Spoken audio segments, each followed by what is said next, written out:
ఇదివరకు MBBS doctor గారు అంటే మీరు అప్రస్తుతమని చాలా మంది అనుకుంటారు, అసహనంతో ఉంటారు. ఖచ్చితంగా వినండి. ఫస్ట్ వినడానికి సహనం వస్తే అన్నీ వస్తాయి.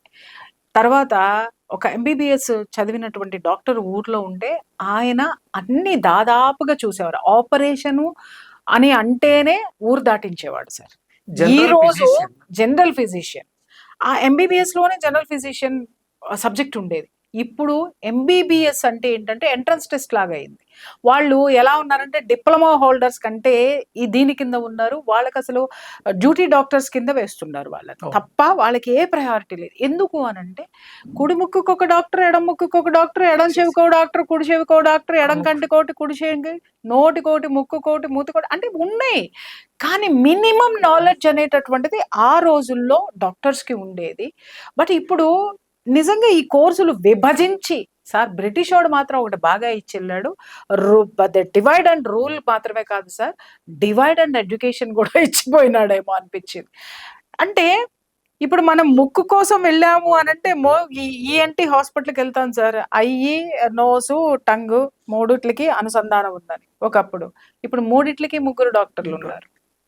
అంటే ఉన్నారా లేదా అనకండి, ఉన్నారు. ఎందుకంటే మాకు చెప్పారు, మేము కలిసాం కాబట్టి చెప్తున్నా నేను. అంటే ప్రతి ఒక్కదానికి సర్టిఫికెట్ ఉంది సార్, కానీ జ్ఞానానికే లేదు మీరన్నట్టుగా.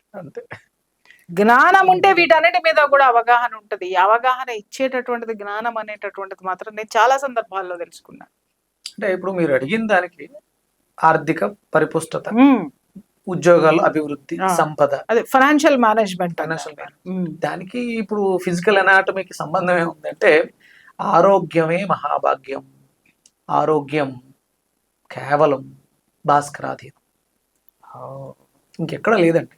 రత్నాలని రాళ్ళని గుట్టలుగా పోసారు అంటే మన వాళ్ళు చేసిన సాధన, ఉపాసన. ఆయన యోగి వేమన, మన వేమన శతకాలు ఉన్నాయి. అవును, వేమన శతకాలని డీకోడ్ చేస్తే ఆయన బంగారాన్ని ఎలా తయారు చేయాలో అందులో ఎన్క్రిప్ట్ చేసి పెట్టేశాడు. మర్చిపోతానేమోనని శతకాలుగా, పద్యాలుగా రాసి పెట్టాడు.